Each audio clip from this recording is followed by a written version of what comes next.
Iran പ്രസിഡന്റും വിദേശകാര്യമന്ത്രി അമീർ അബ്ദുല്ലാഹിയുമടക്കം 9 പേർ സഞ്ചരിച്ച ഹെലികോപ്റ്റർ ഇന്നലെയാണ് അപകടത്തിൽപ്പെട്ടത്. ഇന്ന് അപകടത്തിൽപ്പെട്ടവരെല്ലാവരും മരിച്ചതായി സ്ഥിരീകരിച്ചു.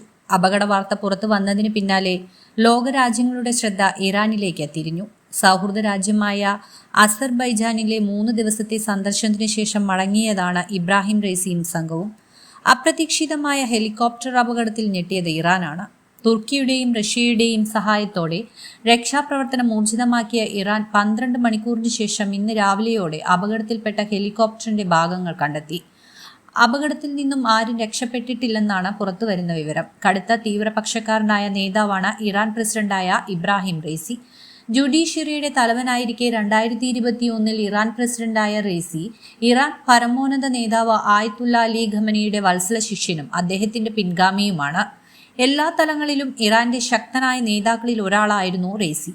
പടിഞ്ഞാറൻ അനുകൂലിയായ മുഹമ്മദ് റസാ ഷാ രാജ്യം ഭരിച്ചിരുന്ന കാലത്താണ് റൈസി ജനിക്കുന്നത്. അതായത് പുരോഹിതരുടെ അമിത സമ്പത്ത് പിടിച്ചെടുത്ത് ഇല്ലാത്തവർക്ക് വിതരണം ചെയ്തിരുന്ന ഭൂപരിഷ്കരണ നിയമത്തിന്റെ കാലത്ത്. ഇറാനിലെ പ്രമുഖ പുരോഹിതരുടെ കീഴിലായിരുന്നു റൈസിയുടെ വിദ്യാഭ്യാസം. ഷായെ ഇറാനിൽ നിന്ന് തുരത്തിയ മുന്നേറ്റത്തിലും ഇസ്ലാമിക വിപ്ലവത്തിലും റൈസിയും ഭാഗമായി എന്നാണ് പറയപ്പെടുന്നത്. പിന്നീട് രാജ്യത്തെ സർക്കാർ നേരിട്ട പ്രതിസന്ധികളിൽ റൈസിയും മുന്നണി പോരാളിയായി. ഇതിനിടെ ടെഹ്റാനിലെ ഡെപ്യൂട്ടി പ്രോസിക്യൂട്ടറായ റൈസിയെ അയത്തുള്ള റുഹോള ഖൊമാനി ഡെത്ത് കമ്മീഷന്റെ ചുമതലക്കാരനാക്കി ഉയർത്തി. രാഷ്ട്രീയ വിമതർക്ക് മരണം വിധിക്കുന്ന സമിതിയുടെ നേതൃത്വം റൈസിയും ഭംഗിയായി നിറവേറ്റി. ഖമനേനി നേതാവായപ്പോൾ റൈസി കൂടുതൽ ഉയരങ്ങളിലേക്ക് കുതിച്ചു. പുരോഹിതർക്കുള്ള പ്രത്യേക കോടതിയിൽ പ്രോസിക്യൂട്ടർ ജനറൽ പദവിയടക്കം അദ്ദേഹം വഹിച്ചു. 2009 പ്രസിഡൻഷ്യൽ തെരഞ്ഞെടുപ്പിനെ തുടർന്നുണ്ടായ കലാപം അടിച്ചമർത്തുന്നതിലും റൈസി പ്രധാനിയായി. അതേസമയം തന്നെ അഴിമതി വിരുദ്ധൻ എന്ന പ്രതിച്ഛായയും അദ്ദേഹം കെട്ടിപ്പടുത്തു. 2017 അദ്ദേഹം പ്രസിഡന്റ് സ്ഥാനത്തേക്ക് മത്സരിച്ചു. പക്ഷെ വിജയിച്ചത് ഹസൻ റുഹാനിയാണ്. പിന്നീട് രാജ്യത്തിന്റെ ചീഫ് ജസ്റ്റിസായി റൈസി ഉയർന്നു. ഖമേനിയുടെ അനന്തരാവകാശിയായി തീരുമാനിക്കാനുള്ള കമ്മിറ്റിയിലെ അംഗം കൂടിയായിരുന്നു അദ്ദേഹം.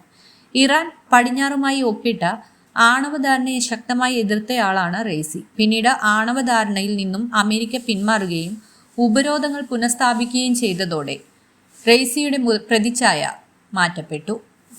ഇറാന്റെ ആവശ്യങ്ങൾ കണക്കിലെടുത്തുകൊണ്ടുള്ള ഒരു ആണവധാരണയ്ക്ക് പിന്തുണ അറിയിച്ചുകൊണ്ട് 2021 ഇബ്രാഹിം റൈസി 62% വോട്ട് നേടി ഇറാന്റെ പ്രസിഡന്റാകുന്നത്. പ്രതിഷേധങ്ങൾ നിശബ്ദമാക്കുന്നതിൽ റൈസി വിജയം കണ്ടു. ഒടുവിൽ ലോകം കണ്ട 2 യുദ്ധങ്ങളുടെയും പുതിയ സഖ്യങ്ങളുടെയും നടുവിൽ നിൽക്കുമ്പോഴുള്ള റൈസിയുടെ വിടവാങ്ങൽ ഇറാന്റെ നയങ്ങളിൽ മാറ്റമുണ്ടാക്കിയേക്കില്ലെന്നാണ് വിദഗ്ധർ കരുതുന്നത്. പക്ഷേ ഇനി വരുന്നത് ആര് എന്നറിയാനുള്ള ആകാംക്ഷ ചെറുതല്ല. ഇറാനും ലോകത്തിനും റൈസിയുടെ സ്വകാര്യ ജീവിതം തികച്ചും സ്വകാര്യമായിരുന്നു. ഭാര്യ ടെഹ്റാനിലെ യൂണിവേഴ്സിറ്റി അധ്യാപികയാണ്. 2 മുതിർന്ന പെൺമക്കളുണ്ട്.